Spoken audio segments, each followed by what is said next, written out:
यह एक ऐसी दुनिया है जहाँ पैसों की कोई वैल्यू नहीं, यहाँ टाइम ही सब कुछ है। यहाँ अगर आपको कोई चीज खरीदनी है तो आपको उस चीज के बदले अपनी जिंदगी का कुछ टाइम देना पड़ेगा, तब जाकर आप उस चीज को खरीद पाएंगे। लेकिन इस दुनिया में एक अच्छी जिंदगी गुजारने के लिए आपके पास टाइम का होना भी जरूरी है, क्योंकि यहाँ जब किसी इंसान की एज 25 साल तक पहुँच जाती है तो उस इंसान के हाथ पर 1 साल का टाइम स्टार्ट हो जाता है। जिस पल काउंटडाउन 0 हुआ उसी पल वह इंसान खत्म। अमीरों के पास इतना टाइम था कि वह 1000 साल की जिंदगी भी जी सकते थे। अमीरों ने खुद के लिए एक अलग दुनिया बना ली थी जहां वो लोग एक सुकून भरी जिंदगी गुजार रहे थे, लेकिन वहीं दूसरी तरफ गेटो सिटी में रहने वाले गरीब लोग दिन रात मेहनत करके खुद के लिए टाइम कमाते थे, नहीं तो उनकी जिंदगी खत्म हो जाएगी। इन्हीं गरीबों की बस्ती में विल नाम का एक लड़का रहता था जिसकी घड़ी में सिर्फ 23 घंटे ही बचे थे। विल अपनी मॉम के साथ रहता था। अब क्योंकि 25 साल के बाद उम्र रुक जाती है, इसीलिए उसकी माँ 50 साल की होकर भी बहुत जवान दिख रही थी। आज विल की माँ का 50वां जन्मदिन था। विल अपनी मॉम का बर्थडे सेलिब्रेट करने के लिए पिछली रात ओवर टाइम करके एक शैंपेन की बोतल लाया था। यह देखकर विल की मॉम बहुत खुश हो जाती है और वो विल से कहती है कि मैं अपने पोतों को देखना चाहती हूँ, तुम किसी लड़की को डेट क्यों नहीं करते? जिस पर विल जवाब देता है कि इन सब चीजों के लिए टाइम किसके पास है। विल की मॉम ने उससे कहा कि इलेक्ट्रिसिटी बिल और बैंक से लिया हुआ लोन कल की डेट तक मुझे क्लियर करना होगा, नहीं तो हमें फाइन पड़ सकता है। इसीलिए अब मैं जा रही हूँ और कल रात तक सभी बिल्स और बैंक के लोन्स जमा करवा कर वापस आऊंगी। उसने कहा कि मेरे पास सिर्फ 3 दिन का टाइम है। इलेक्ट्रिसिटी बिल और बैंक का लोन चुकाने में मेरे पास लगभग सारा टाइम खर्च हो जाएगा, इसीलिए कल शाम को तुम जरूर बस स्टॉप पर मेरा इंतजार करना, ताकि मेरा सारा टाइम खत्म होने से पहले मैं तुमसे कुछ टाइम ले सकूं। इस पर विल ने कहा ठीक है, मैं टाइम पर पहुंच जाऊंगा। जाने से पहले विल की माँ विल के हाथ को छूकर उसकी बॉडी में 30 मिनट ट्रांसफर करती है ताकि विल अच्छा नाश्ता खरीद कर खा सके। इसके बाद दोनों अपने अपने काम पर निकल गए। रास्ते में विल के पास एक छोटी बच्ची आती है। वो विल को एक कैप्सूल देकर विल से उसका थोड़ा सा टाइम मांगती है। विल मुस्कुराते हुए उस छोटी बच्ची को कैप्सूल में अपनी जिंदगी का 5 मिनट का टाइम दे देता है और वह चली जाती है। यहाँ हमें पता चलता है कि यह लोग अपने टाइम को एक कैप्सूल में स्टोर भी कर सकते हैं, जिससे यह लोग कभी भी यूज और ट्रांसफर कर सकते हैं। इसके बाद विल काम के लिए फैक्ट्री पहुंच जाता है। काम शुरू करने से पहले वह कॉफी लेने जाता है, लेकिन वहां वह देखता है कि हर एक चीज का दाम डबल हो गया है। जहां पहले कॉफी 2 मिनट की मिलती थी, अब उसका प्राइस डबल होकर 4 मिनट हो चुका है। यहाँ पर कभी भी किसी चीज का भी दाम बढ़ा दिया जाता है बिना किसी अनाउंसमेंट के। ये बात विल को बहुत बुरी लगती है। मजबूरी में विल ने भी कॉफी के लिए अपनी जिंदगी के 4 मिनट पे किए और काम पर लग गया। दिन भर के काम के बाद रात के वक्त विल अपने दोस्त के साथ एक बार में जाता है। विल का दोस्त एक नंबर का शराबी था। वह हर वक्त शराब के नशे में टली रहता। विल का दोस्त विल को इशारे में बताता है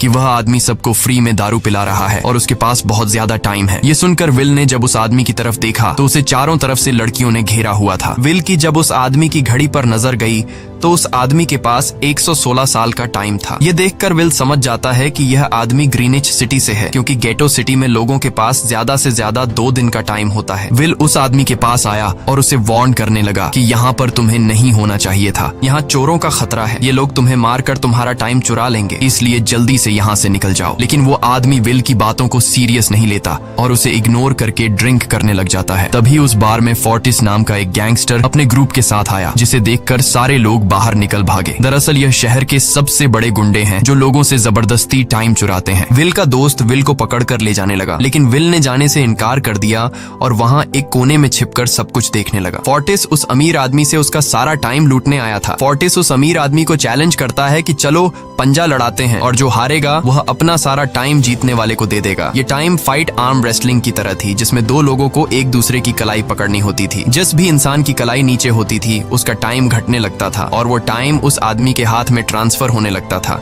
जिसकी कलाई ऊपर होती थी। इस तरह जीतने वाला इंसान सारा टाइम उस दूसरे आदमी से अपनी बॉडी में स्टोर करके उसे मार देता।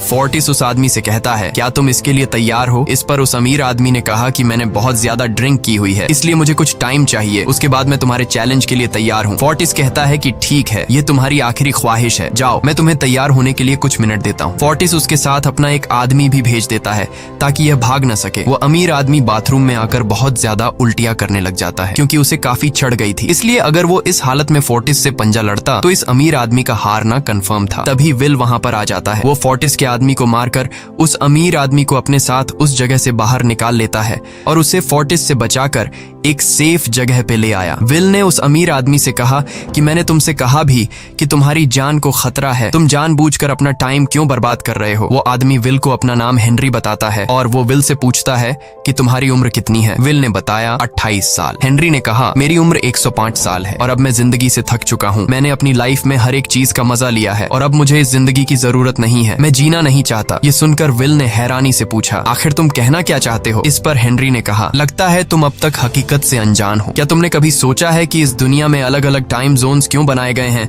आखिर क्यों तुम्हारे टाइम जोन गेटो में किसी भी वक्त चीजों के दाम और टैक्स बढ़ा दिए जाते हैं? दरअसल महंगाई जानबूझकर बढ़ा दी जाती है ताकि गरीब लोग मरते रहें और उनकी मौत का फायदा ग्रीनविच टाइम जोन के अमीर लोगों को होता रहे। असल में ये सारा सिस्टम उन्हीं का बनाया हुआ है। जरा सोचो, वहाँ ग्रीनविच टाइम जोन में लोगों के पास जीने के लिए हजारों साल हैं, लेकिन यहाँ गेटो में तुम लोग हर रोज जीने के लिए मेहनत मजदूरी करते हो। ऐसा इसलिए है क्योंकि उन्होंने तुम्हें यह करने के लिए मजबूर किया है। वो लोग तुम लोगों को ज्यादा टाइम देना ही नहीं चाहते ताकि तुम लोग मजबूरी में उनके लिए काम करते रहो। वो लोग महंगाई बढ़ाकर तुम्हें ज्यादा से ज्यादा टाइम खर्च करने पर मजबूर करते हैं ताकि तुम्हारे टाइम से वो हमेशा की जिंदगी जी सकें। उन्होंने अपनी जिंदगी का हर एक दिन गरीबों की मौत से इकट्ठा किया है और मैं ऐसी जिंदगी बिल्कुल भी नहीं जीना चाहता जो किसी गरीब मजबूर इंसान की मौत से मिली हो। ये सब सुनकर विल समझ गया कि हेनरी बहुत ही नेक दिल इंसान है। हेनरी ने विल से आगे पूछा, अगर तुम्हारे पास मेरे जितना टाइम होता तो तुम क्या करते? विल ने मुस्कुराकर कहा कि सबसे पहले मैं बार बार टाइम को देखना छोड़ देता, क्योंकि उस वक्त भी विल के पास सिर्फ 18 घंटे होते हैं। वो सोने से पहले, सोने के बाद, खाना खाते टाइम हर वक्त अपनी घड़ी देखता रहता है, क्योंकि मुझे डर लगता है कि कहीं मेरा टाइम खत्म न हो जाए और मैं मर न जाऊं। विल कहता है कि मेरी मॉम घर संभालने के लिए बहुत ज्यादा मेहनत करती है। अगर मेरे पास तुम्हारी तरह इतना ज्यादा टाइम होता तो मैं अपनी मॉम के लिए ग्रीनविच सिटी में एक अच्छा घर खरीदता और हम दोनों वहाँ पर खुशी से जिंदगी गुजारते। इसके बाद विल ने हेनरी से कहा, आज रात हमें यहीं रुकना होगा, सुबह तक खतरा टल जाएगा, तब तुम वापस अपने घर लौट जाना। इसके बाद ये दोनों सो जाते हैं। सुबह उठकर हेनरी देखता है कि विल अभी भी सो रहा है। वो विल के पास आता है और उसके पास जितना भी टाइम होता है वो सारा का सारा विल को ट्रांसफर कर देता है और अपने पास कुछ ही मिनट बचाकर एक ब्रिज के ऊपर जाकर बैठ जाता है। विल जब नींद से जागा तो उसने देखा कि हेनरी वहां से जा चुका है। तभी हमेशा की तरह नींद से जागने के बाद विल ने अपनी घड़ी में नजर डाली। विल की घड़ी में 116 साल ऐड हो चुके थे। यह देखकर उसकी आंखें खुली की खुली रह गईं। उसे लगा कि वो अभी भी नींद में है और सपना देख रहा है। इसी दौरान विल की नजर विंडो पर पड़ी जिस पर लिखा था, मेरा टाइम बर्बाद मत करना। वो समझ जाता है कि हेनरी ने मुझे अपना सारा समय दे दिया है। तभी विल ने हेनरी को दूर एक ब्रिज के किनारे पर बैठे देखा। विल जल्दी से हेनरी की तरफ भागा, लेकिन अब बहुत देर हो चुकी थी क्योंकि हेनरी के पास अब बस कुछ ही सेकंड्स बचे थे और थोड़ी देर बाद वो एक झटके से मरकर ब्रिज से नीचे पानी में गिर गया। विल को हेनरी की मौत का बहुत ज्यादा दुख होता है। अब विल के पास 116 साल की जिंदगी थी और वो समझ जाता है कि अगर मैं यहाँ पर रहा तो लोग समझेंगे कि हेनरी को इसी ने मारा है। विल जल्दी से अपने दोस्त के पास जाता है। विल का दोस्त विल के हाथ में इतना सारा टाइम देखकर शॉक रह जाता है, जिसके बाद विल ने अपने दोस्त को दोस्ती की खातिर 10 साल का टाइम दिया। ये देखकर विल का दोस्त उसका दिल से शुक्रिया अदा करता है। विल कहता है कि यहाँ रहना मेरे लिए अब ठीक नहीं, क्योंकि इतने ज्यादा टाइम को देखते हुए मेरा टाइम छीनने के लिए कोई भी मुझे मार सकता है। अब मैं अपनी माँ के लिए ग्रीनविच सिटी में एक अच्छा सा घर खरीद सकता हूँ और वहाँ पर एक सेफ लाइफ गुजारूंगा। जिसके बाद विल अपने दोस्त को गुड बाय कहकर वहाँ से निकल जाता है और सीधा उस बस स्टॉप पर जाकर मॉम का इंतजार करने लगता है, जहाँ 2 दिन पहले उसकी मॉम ने उससे कहा था कि मैं इलेक्ट्रिसिटी का बिल और बैंक का लोन चुकाकर इस बस स्टॉप पर पहुंचूंगी। दूसरी तरफ विल की मॉम सारे लोन और बिल्स भरने के बाद घर लौटने के लिए बस में चढ़ी, पर तभी उसे पता लगा कि एक ही दिन में बस की टिकट के दाम डबल हो गए थे। पहले जहां टिकट 1 घंटे में आती थी वहीं अब प्राइस 2 घंटे हो गया था। ये देखकर विल की मॉम बहुत ज्यादा परेशान हो जाती है क्योंकि विल की मॉम के पास सिर्फ 1.5 घंटा बचा था। विल की मॉम बस ड्राइवर से रिक्वेस्ट करती है कि अगले स्टॉप पर मेरा बेटा उसे बाकी का टाइम दे देगा, लेकिन बस ड्राइवर ने साफ इनकार कर दिया और कहा कि अगर टाइम नहीं है तो फिर पैदल चली जाओ। लेकिन विल की मॉम को पता था कि अगला बस स्टॉप बहुत दूर है, अगर वह पैदल भी जाती है तो उसे पहुंचने में 2 घंटे लगेंगे। उस वक्त बस में ढेर सारे पैसेंजर्स सवार थे। विल की मॉम ने उनसे भी रिक्वेस्ट की पर किसी ने भी उनकी मदद नहीं की। इतने में ही बस वहां से निकल गई। विल की मॉम रेचल के पास ज्यादा टाइम नहीं बचा था, इसलिए वह दौड़ती हुई पैदल घर की तरफ भागने लगी। दूसरी तरफ विल अपनी मॉम के लिए फूलों का गुलदस्ता लिए बस स्टॉप पर उनका इंतजार कर रहा था, क्योंकि आज उसे अपनी मॉम का बर्थडे सेलिब्रेट करना था। बस जब उस स्टॉप पर पहुंची तो कई सारे पैसेंजर्स उतर आए, पर उनमें से विल की मॉम नहीं थी। विल यह देखकर परेशान हो जाता है और उसे समझ आ गया कि जरूर उसकी मॉम मुसीबत में है। वह उसी वक्त अपनी मॉम की तलाश में भागा। उधर रेचल के पास अब कुछ ही मिनट बचे थे। वह रास्ते में आने वाली गाड़ियों और लोगों के घरों का दरवाजा पीट पीट कर आकर उनसे थोड़ा समय उधार मांग रही थी, लेकिन कोई भी उसकी मदद करने को तैयार नहीं था। इधर विल जब कुछ दूर गया तो उसे उसकी मॉम दौड़ती हुई नजर आ गई। अपनी मॉम को भागते हुए देख विल समझ गया कि उनके पास ज्यादा टाइम नहीं है। वह अपना हाथ आगे करके तेजी से उनकी तरफ दौड़ने लगा। उधर रेचल के पास अब सिर्फ 10 सेकंड्स ही रह गए थे। वह भी पूरी तेजी से विल की ओर भाग रही थी, लेकिन जैसे ही रेचल अपने बेटे विल के पास पहुंची, उसका टाइम खत्म हो जाता है और वह मर जाती है। यह देखकर विल को बहुत दुख होता है, क्योंकि उसने अपनी मॉम के लिए क्या कुछ नहीं सोचा था। वह चीख चीख कर रोने लगा। अगली सुबह तक हेनरी की डेड बॉडी टाइम कीपर्स को मिल चुकी थी। ये टाइम कीपर्स वहां पर इन्वेस्टिगेशन करते हैं। आज की दुनिया में टाइम कीपर्स होते थे जो पुलिस की तरह थे। इन टाइम कीपर्स का काम भी क्राइम को रोकना होता है। टाइम कीपर्स के ऑफिसर रेमंड ने उस जगह में अच्छी तरह से जांच की, लेकिन उसे कोई भी क्लू नहीं मिला। तभी रेमंड की नजर उस ब्रिज के पास लगे सीसीटीवी कैमरा की तरफ गई। वह सीसीटीवी फुटेज चेक करने सीसीटीवी रूम के लिए निकल पड़ा। दूसरी तरफ विल समझ चुका था कि उसकी मॉम की मौत के लिए ग्रीनिच में रहने वाले अमीर लोग ही जिम्मेदार हैं,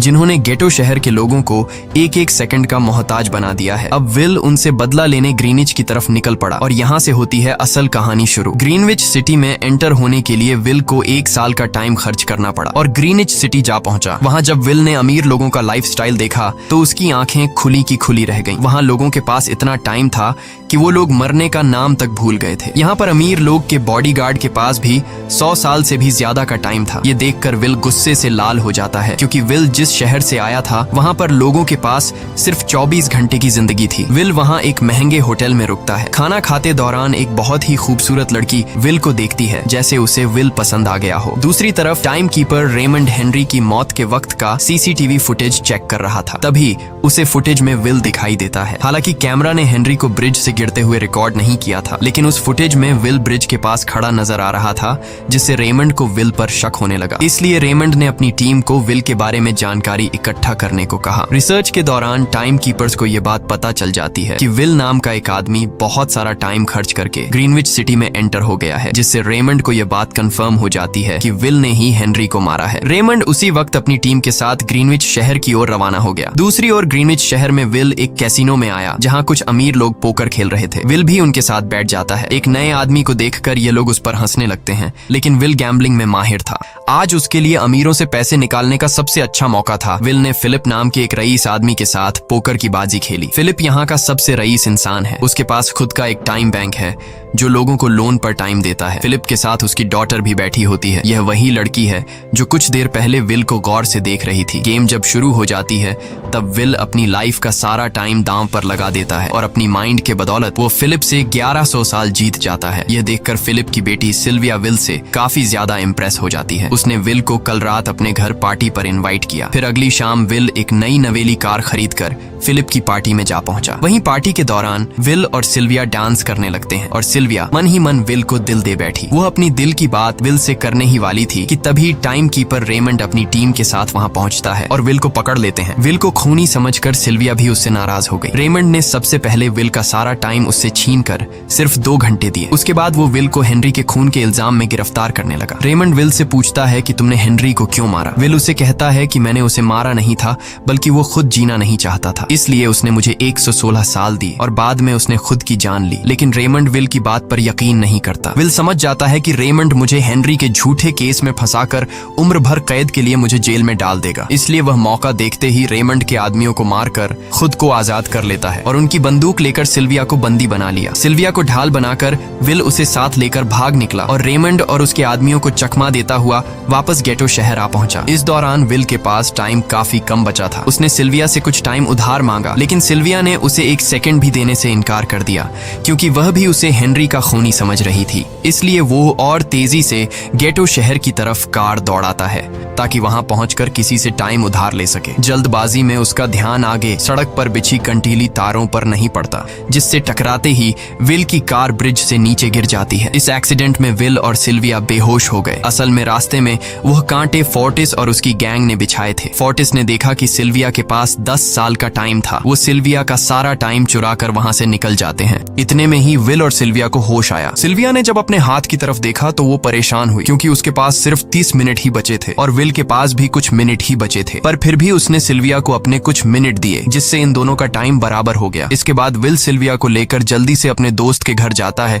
जिसे उसने 10 साल दिए थे। जब उसके दोस्त की वाइफ ने दरवाजा खोला और उसने विल को देखा तो उसने विल से नाराजगी जताते हुए कहा, तुम्हारे दिए हुए 10 साल ने मेरे हस्बैंड की जान ले ली। उसने सारा टाइम शराब में उड़ा दिया जिससे उसकी मौत हुई। ये सुनकर विल मायूस हो गया, लेकिन अब इन दोनों के पास भी ज्यादा टाइम नहीं था। अगर यह दोनों जल्दी से कुछ नहीं करते तो इनकी भी मौत पक्की थी। तभी विल ने सिल्विया के कानों में ईयरिंग देखी जो हीरे की थी। उसे बेचकर विल और सिल्विया को 2 दिन का टाइम मिल गया। इसके बाद विल सिल्विया को लेकर फोन बूथ पर आया। उसने सिल्विया के पिता फिलिप को कॉल किया और बताया कि उसकी बेटी अब तक सही सलामत है। उस वक्त रेमंड भी फिलिप के पास ही मौजूद था और विल को भी पता था कि रेमंड भी वहाँ मौजूद है। विल ने सिल्विया को छोड़ने के बदले 10,000 साल का टाइम मांगा और वो 10,000 साल टाइम बैंक के जरिए गरीब लोगों में बांटने को कहा और कल सुबह तक का टाइम दिया। हालांकि फिलिप के लिए यह रकम कुछ भी नहीं थी, पर फिलिप किसी भी कीमत पर गरीबों को टाइम नहीं देना चाहता था। इधर विल सिल्विया को अपने घर ले आया जहां पर दोनों सुबह होने का इंतजार कर रहे थे। इसी दौरान सिल्विया ने विल से पूछा कि उसकी फैमिली कहाँ है। इस पर विल ने बताया कि पिछली रात ही टाइम न होने की वजह से मेरी माँ की डेथ हुई। ये सुनकर सिल्विया को बहुत बुरा लगता है और उसे एहसास होता है कि यहाँ गरीब लोग हर पल मौत के डर में जीते हैं। उन्हें एक दिन का टाइम कमाने में कितनी मेहनत करनी पड़ती है। अगली सुबह बैंक खुलते ही विल और सिल्विया खिड़की से बैंक पर नजर रखने लगे, लेकिन बैंक ने गरीबों में टाइम नहीं बांटा। सिल्विया यह देखकर बहुत मायूस हो गई कि टाइम के आगे उसके पिता के लिए अपनी बेटी की भी कोई कीमत नहीं थी। अब सिल्विया को समझ आ गया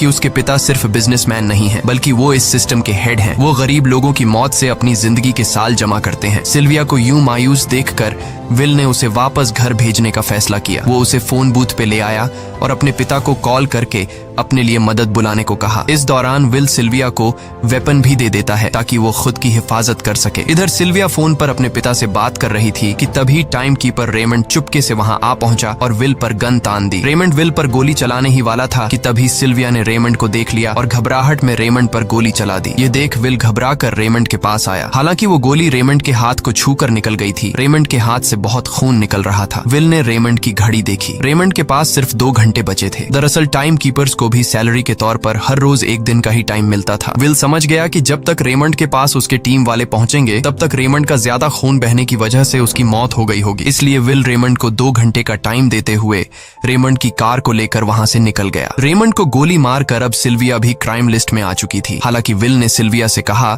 कि वो अभी इन सब से निकल सकती है, लेकिन ग्रीनिच में सिल्विया की जिंदगी पिंजरे में कैद पंछी की तरह थी। उसके पिता फिलिप ने उस पर बहुत सारी पाबंदियां लगा दी थीं, पर यहाँ आकर उसे आजादी का एहसास हो रहा था क्योंकि यहाँ वो अपनी मर्जी की मालिक थी और सिल्विया समझ जाती है कि यहाँ पर लोगों के साथ गलत हो रहा है। अब वह भी गरीबों को उनका हक दिलाने में विल के साथ थी। विल और सिल्विया ने मिलकर अमीरों को लूटना शुरू कर दिया। सिल्विया जो कि ग्रीनिच सिटी के चप्पे चप्पे से वाकिफ थी, इसलिए इन दोनों ने प्लान बनाया कि वो ग्रीनिच सिटी में बैंक से टाइम कैप्सूल चुराएंगे और उनको गरीबों में बांट देंगे। सिल्विया ने सबसे पहले अपने पिता फिलिप के कई सारे बैंक्स में डाका डाला क्योंकि फिलिप ने गरीबों की मौत से वह सारा टाइम इकट्ठा किया था। इन दोनों ने तिजोरी से सभी टाइम कैप्सूल एक बैग में पैक करके वहां से निकल गए और उन्हें गरीबों में बांटने लगे। इतनी बड़ी चोरी करने के बाद अब सरकार भी इन दोनों से तंग आ चुका था, इसीलिए सरकार ने इन दोनों के सर पर 10 साल का टाइम इनाम रख दिया। ये खबर सुनते ही गैंगस्टर फोर्टिस अब इन दोनों को कुत्ते की तरह ढूंढने लगा, लेकिन विल और सिल्विया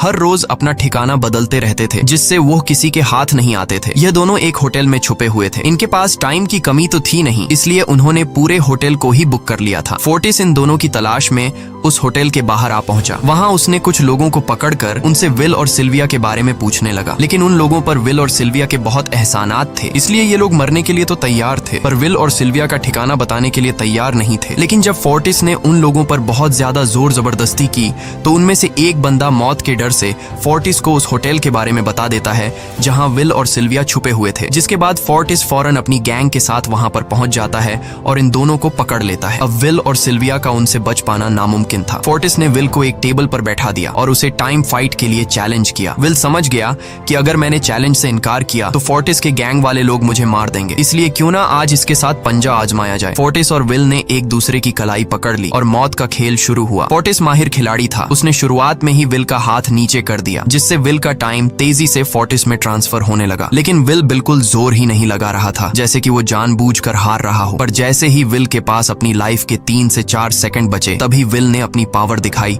और एक झटके से फोर्टिस का हाथ नीचे कर दिया। फोर्टिस की आंखें खुली की खुली रह गईं। वो पूरा जोर लगाकर अपना हाथ ऊपर करने की कोशिश कर रहा था, लेकिन विल की ताकत के आगे वो ढीला पड़ चुका था। ये देख फोर्टिस के आदमियों का ध्यान फोर्टिस की घड़ी पर अटक गया। अब उनका बॉस मरने वाला था। इतने में ही मौका पाकर विल ने अपने जूते से गन निकाली और पलक झपकते ही फोर्टिस के सारे आदमियों को शूट कर दिया, क्योंकि अगर वो ऐसा नहीं करता तो वो लोग उसे मार देते। इसी के साथ फोर्टिस का टाइम 0 हो गया और वह भी मारा गया। विल और सिल्विया जल्दी से वहां से भाग निकले। इसी दौरान उन्होंने देखा कि अमीरों ने सारा खेल पलट दिया था। विल और सिल्विया ने गरीबों में जितना भी टाइम बांटा था उसकी वैल्यू अब कुछ भी नहीं रही थी, क्योंकि अमीरों ने महंगाई के दर को कई गुना बढ़ा दिया था। यह देख विल हारा हुआ महसूस करने लगा और उसे लगा कि मैं कभी भी इन गरीबों को उनका हक नहीं दिला सकूंगा। उसने सिल्विया से कहा कि अब सब खत्म हो चुका है। अगर वो लोगों में 1000 साल भी बांट दें तो अमीर लोग महंगाई को और ज्यादा बढ़ा देंगे, जिससे लोगों की हालत कभी नहीं सुधर पाएगी। सिल्विया ने कहा कि कोई तो रास्ता होगा। इस पर विल ने कहा कि हमें लाखों साल चुराकर इन लोगों को देने होंगे, तब जाकर हम लोग महंगाई को कंट्रोल कर सकते हैं। हालांकि यह इतना आसान नहीं था, पर सिल्विया ने इसके लिए एक प्लान सोच रखा था। अगली ही सुबह जब फिलिप अपने बॉडीगार्ड्स के साथ ऑफिस पहुंचा, तभी सिल्विया वहां आई और उसने अपने पिता से कहा कि वो सरेंडर करना चाहती है। तब सारे गार्ड्स ने सिल्विया पर गन तान दी, लेकिन तभी वहां पीछे से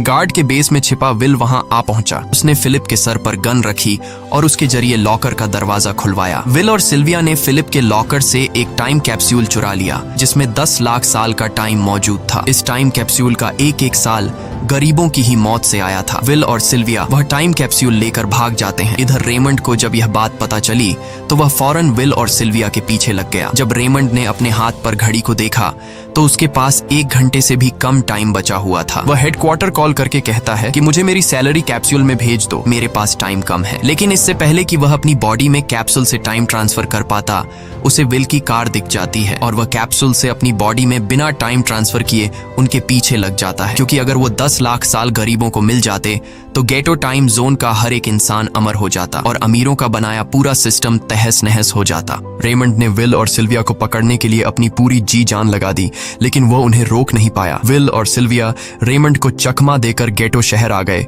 और वह टाइम कैप्सूल एक बच्ची के हाथों में सौंप दिया। उन्हें पता था कि रेमंड सीधा हमारे पीछे गीटो शहर पहुंचेगा, इसलिए उन्होंने इस जगह को छोड़कर एक सुनसान जगह पर चले गए। उधर उन्होंने गीटो शहर के लोगों में लाखों साल बांटकर उन्हें अमर कर दिया था, लेकिन खुद इन दोनों के पास बहुत ही कम टाइम बच जाता है। बदकिस्मती से उसी पल रेमंड ने उन्हें पकड़ लिया। रेमंड ने विल को धमकी देते हुए कहा, अगर तुम्हें अपनी जान प्यारी है तो चुराया हुआ सारा टाइम वापस कर दो। तब विल ने उसे अपनी घड़ी का समय दिखाया। विल और सिल्विया के पास कुछ ही मिनट बचे थे। विल ने रेमंड से कहा, कहीं तुम भूल तो नहीं गए? याद है जब तुम मरने वाले थे तो मैंने तुम्हें कुछ टाइम उधार दिया था। टाइम तो तुम्हें मुझे वापस करना चाहिए। यह सुनकर रेमंड को याद आया कि विल और सिल्विया को पकड़ने की जल्दी में उसने अपने टाइम पर ध्यान ही नहीं दिया। जब उसने अपनी घड़ी पर नजर डाली तो उसके पास सिर्फ 5 सेकंड ही बचे थे, जो देखते ही देखते 0 हो गए और रेमंड मारा गया। विल और सिल्विया रेमंड से तो बच गए थे, पर इन दोनों के पास भी अब सिर्फ एक मिनट ही बचा था। ऊपर से उस सुनसान इलाके में उनकी मदद करने वाला भी अब कोई नहीं था। उन्हें अपनी मौत साफ नजर आ रही थी। इन दोनों ने मायूस होकर एक दूसरे को गले लगाया और तभी विल को रेमंड की कार नजर आई। विल फौरन कार की तरफ भागा